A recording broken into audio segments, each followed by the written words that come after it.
All right, Keith, welcome to the show. Thanks so much for being here. Absolute pleasure.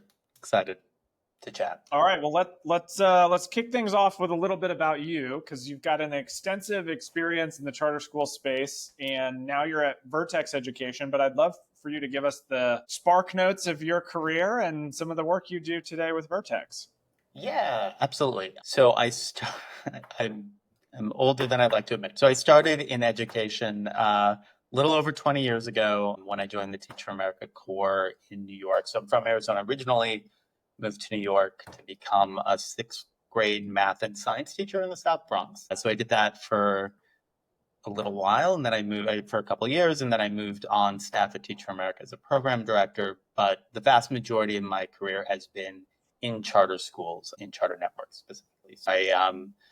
After working at Teach for America, I moved to what was at the time a very small charter network that is now, I don't know if it might be the biggest in New York, but Success Academies, which at the time was Harlem Success Academy, joined when it was one school, growing to four in the first year, and I think we moved somewhere between 4 and 20 while I was there, which was exciting. I worked in HR and recruitment, doing teacher and school leader focused work for the most part.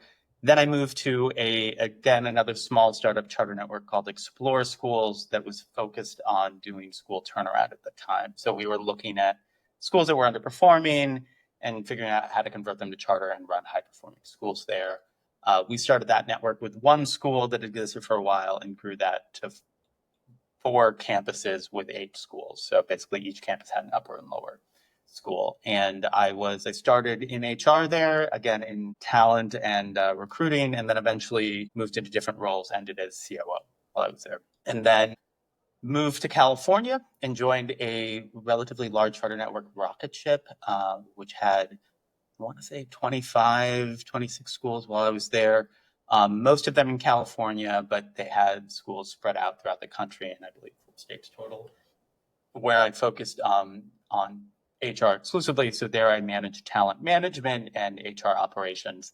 And then finally moved back to Arizona with my wife to be closer to my family and started up at Vertex, which has been very exciting. Here I'm the vice president of HR, so I manage 2 teams, the corporate HR team, central office team, and our support service HR team. So we have a division at Vertex, which I think is unique and exciting, where we offer a la carte services to different schools across the country that need them. So schools that might not need a whole charter management organization to help manage them, but need potentially support in HR or onboarding or employee relations. And our team supports schools there. So yeah, really Amazing. exciting work. Yeah.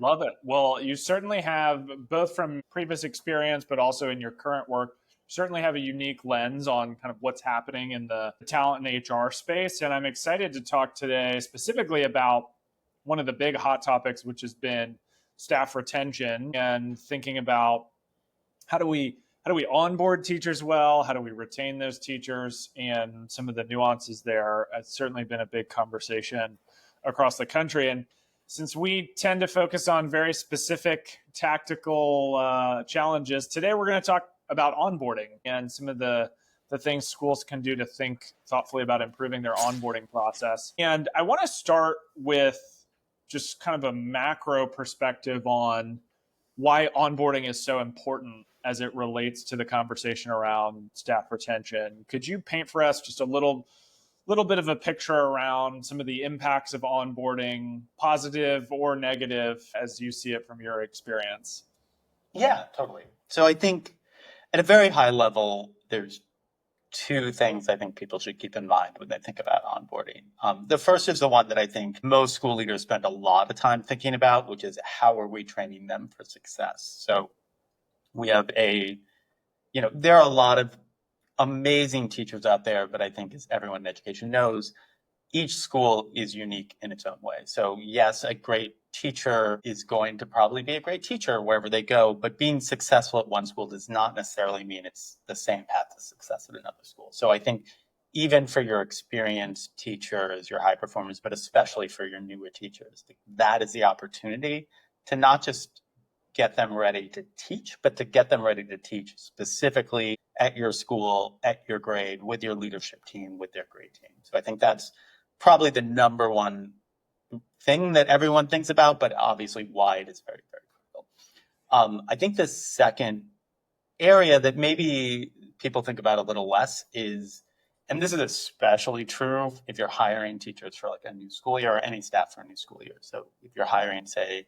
a teacher in March for the upcoming school year in July, it is the first impression that they have as an employee of their school. So even if they haven't started yet, most people love their recruiter. They have a great relationship there. But once they get that offer letter and they sign, now they're an employee, and this is their first experience as an employee. And in any relationship, professional or personal, that first experience is really, really, that first impression is just really critical and really shapes the way people think about the organization. And the reason why I say that's super important for someone, if there's a lot of lead time between signing up and starting, is especially for your experienced teachers, especially for those rock stars that you hire and you're excited about. Recruiters are still reaching out to them, right? So if it's like a 5-month wait they time, don't go away, right? They don't go away, yeah. So certainly our recruiters are guilty of that. People are gonna keep reaching out to them, and they're gonna keep getting offers and interests, and you want them to be excited to work for you, and you want them to have a positive impression before they ever walk in the door. So you mentioned that this is really the organization's chance to put forth a strong sense of who the culture is. You're making that first impression. And you also talked about some of the different points in the life cycle of recruiting and hiring where things can break down, whether it's a early hire that you lock in and then a ton of time passes, or it's a mid-year hire and they just kind of get thrown into the fire. What I thought we could do is maybe talk through each of these chronologically and unpack some potential insights or takeaways for how people could think about improving their onboarding process. And maybe we can start with that last example you were talking about, which is can arise shortly after someone signs the offer letter because they're not going to be in your building for a number of months. Talk to us a little bit about this, let's call it the pre-hire or pre-start category. What are some potential engagement strategies that can help maintain that excitement, commitment from that teacher before they ever set foot in the school?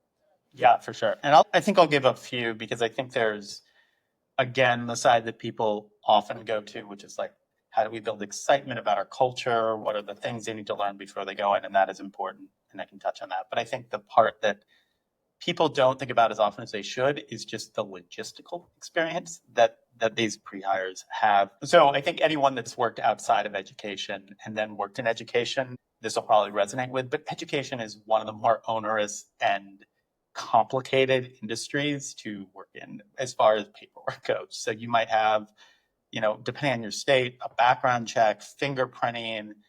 Some states require like forms from your previous employers being sent in. There's credentials, and if you're moving from one state to another, there's credential reciprocity. It is just a deeply, deeply complicated process. And I think, on the like low effort side of the equation, people often will treat that as like an HR checklist. And teachers are smart people, they'll figure it out. But especially if you've never worked in education, it can be overwhelming. So I think just having a really polished, thinking about it through the new hire lens and how you can make that as smooth, as frictionless, as polished as possible, that experience goes a long way for people having a really positive impression about you being an organized school, right? An organized culture, a culture that really cares about the teacher employee experience. So some examples I've seen of that, one of the more fun things is getting fingerprinted, right? Like depending on the state you're in, that can be just a wildly complicated experience, figuring out what centers you can go to, what their hours are. So everything from just giving something as simple as these are the fingerprinting centers that are closest to our school. These are their hours of operation on the low end. On the higher effort end, I've worked at networks that had relationships with fingerprinting centers where they actually had basically the fingerprinting center could invoice the school. They had hours, they knew the school. So basically someone just had to show up on certain days of the week and it was taken care of for them. I think as seamless as you can make that goes a long way. I think another really important part of this is that people underlook is people have really good relationships with recruiters. That's what recruiters are good at, especially for the people that they're making offers to. So they have this really pleasant experience, and then they get handed off to this like logistical operational experience. And, there's different ways to do what I'm about to say, but I think having a point of contact, whether that is just an email that you're super responsive to, or in a perfect world, like a phone number, a new hire can call that can help them through those logistical operations is really helpful. Because I think what you often see is like someone who's confused in the process calling the recruiter, and then the recruiter, because it's not their area of expertise, has to call the HR team or the ops team, and it's just becomes this round robin of conversation. So the more thoughtful you can think about, like, hey, they're probably going to have questions.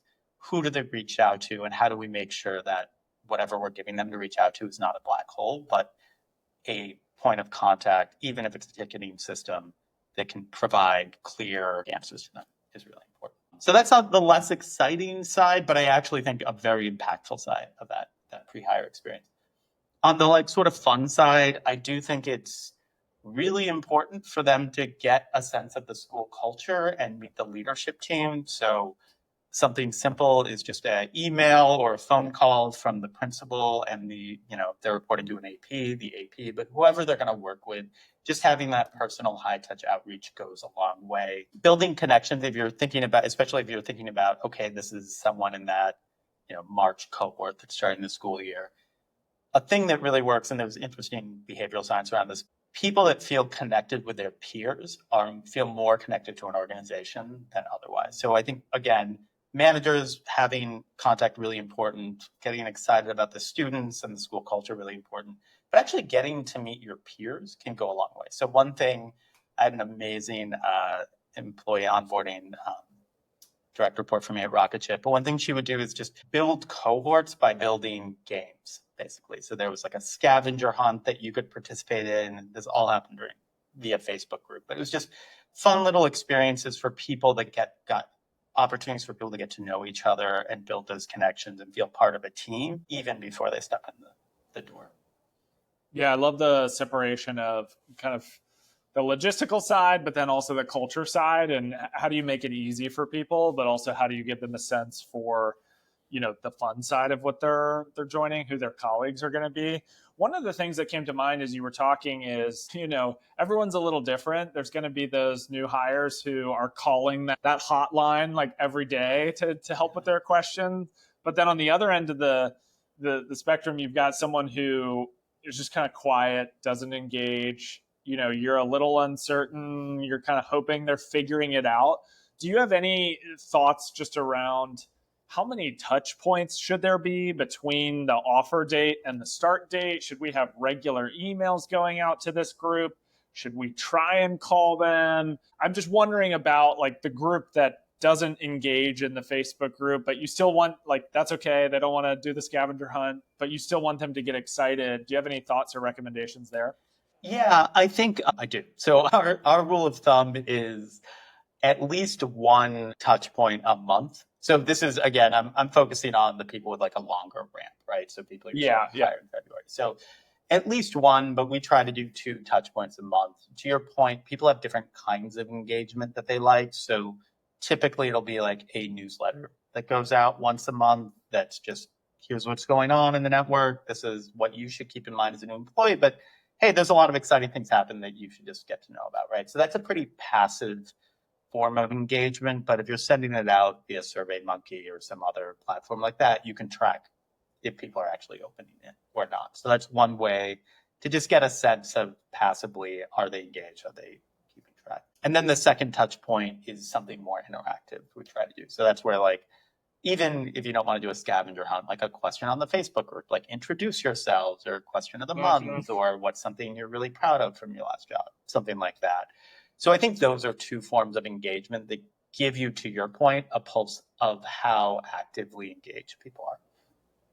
Then obviously you have that operational piece, which also gives you a touch point, right? So if someone, had an offer letter in February and they start in July and it's mid-June and they haven't done anything to like get ready, that's when I start I would be nervous probably before then.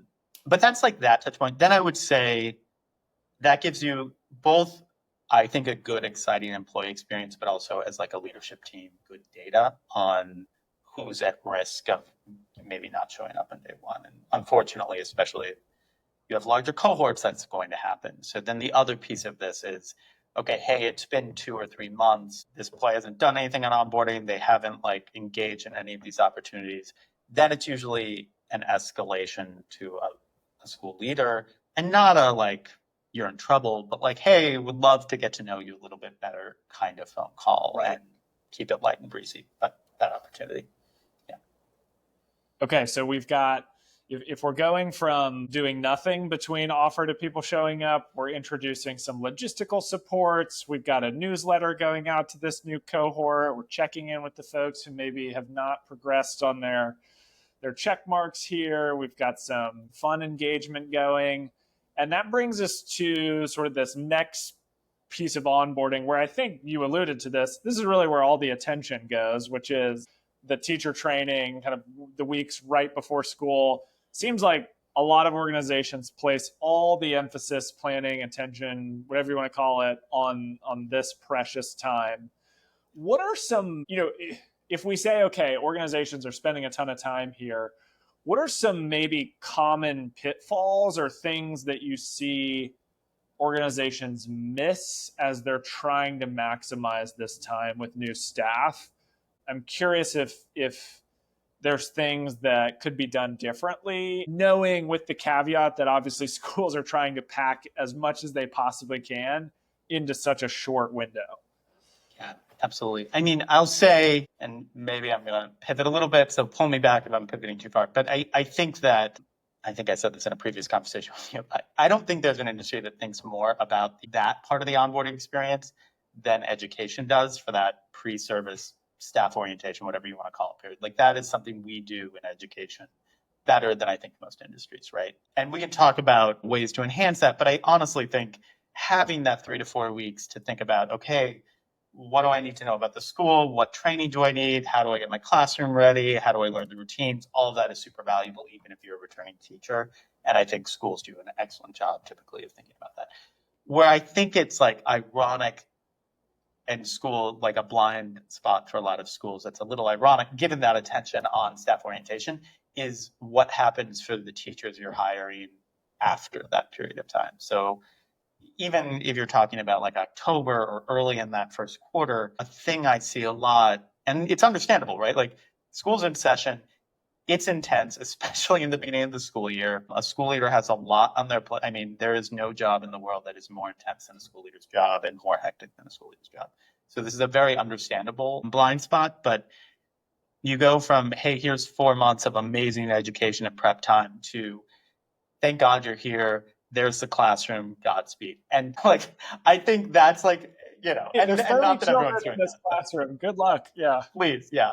And like, I get it, right? Like that, there's a sub in there. Culture might be not in a great place. Like you want someone covering that room. And I'm not saying that there's not like a middle ground there, but I do think that is an area that people probably should think a little bit. Yeah, I think that's really good advice. And you're so right. Once the chaos ensues, it's really hard to make the time and space to be thinking about, oh, we're still onboarding these folks. What would you say? Because we've talked about, a lot of times organizations miss the basics. Like they might spend a ton of time on, here's this new curriculum we're rolling out, but a teacher doesn't know how to get past security or something. I don't know. I'm just making this up. Like what are some basics on the logistical side, particularly maybe for newer teachers, where you feel like schools could do a better job enabling them in that first, call it 1 to 3 weeks of being on site? Yeah, for sure. I mean, I think there is on the logistical side a couple things to think about. But one, you don't want to like overwhelm somebody before they start. But if there's optional things that you can give them to prepare, you can't require it necessarily. But hey, here's the curriculum you're working with, or here's your grade team. Giving them some of that pre-information, even if they're not really internalizing it, I think gives them a little comfort that, hey, I'm not walking into a complete mystery, right? Like I have a sense of what's coming. And that's a pretty low effort way to, I think, start building comfort and rapport on a shorter timeline. I think, honestly, this is kind of a funny piece of advice, but one that I often see overlooked too. Something as small as like, hey, it's your first day, you're coming to a school, it's not orientation, so we're not going to have posters and signs and everything. Like, what door should I go in? Schools have a lot of doors. Like, which one is the door I should go? Which is the parking lot?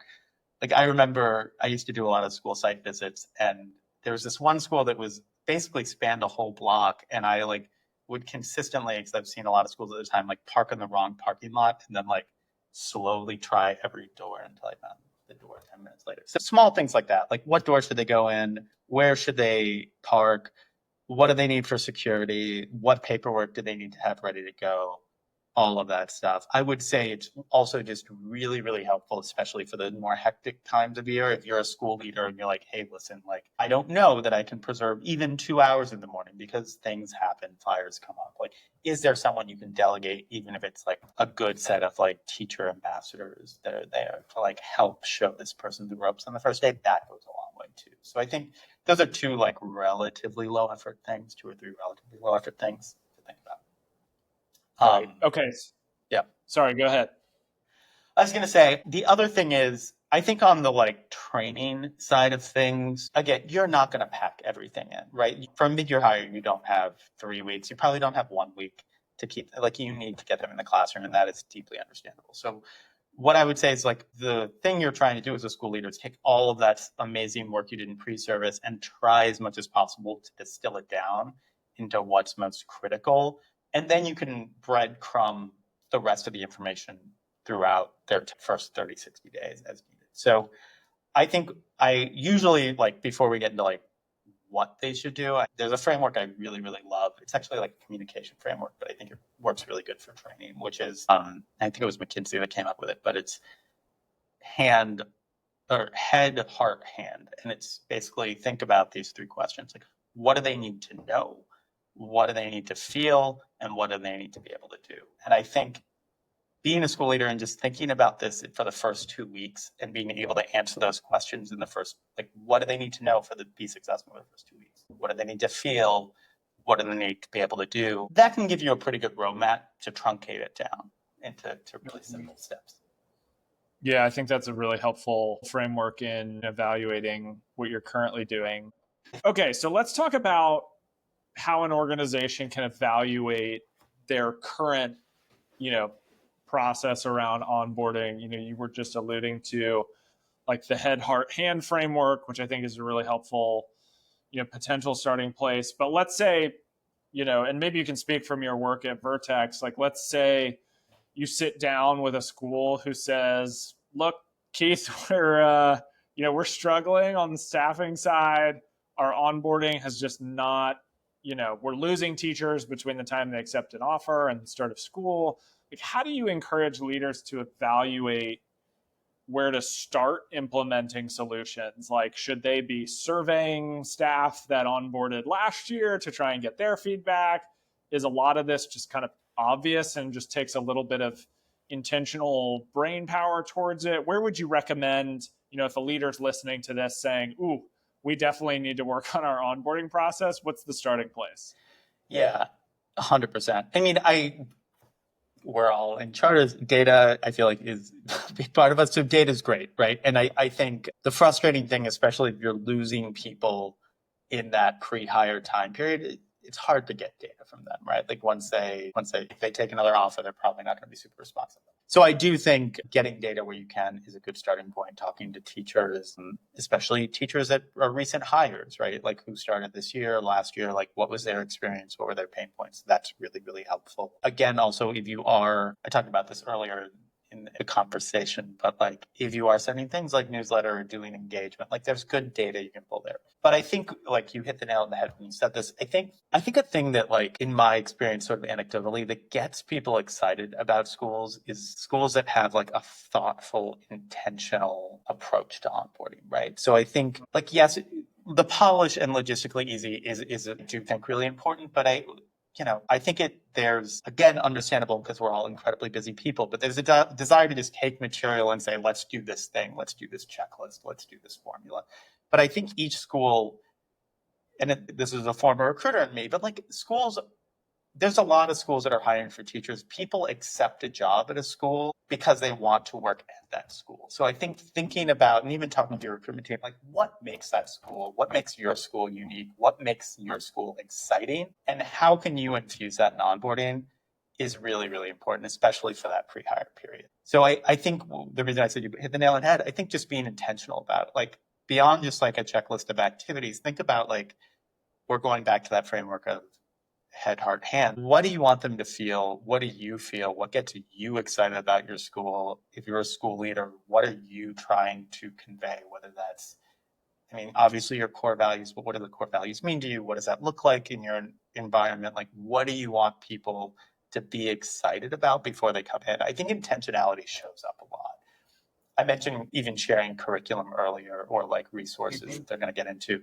I think there's a lot of that shows intentionality too, because again, they might not look at any of it, right? And you shouldn't expect them to necessarily, but it shows that you're thinking about their experience. It gives them an idea that you have a culture that and a curriculum and a plan and and something that makes your school unique, and that is your approach to pedagogy, your approach to education. So I think the more at just a very high level that is conveyed, I think that gets people really, really excited about working out. Do you have any examples that come to mind of, or maybe just practical ways where schools can try to communicate their culture? Like I liked the example of sharing curriculum earlier. Do you have other maybe creative examples of things you've seen schools do that have tried to communicate like, oh, this, we like to be fun here, or we like to, like, leadership is really important to us, or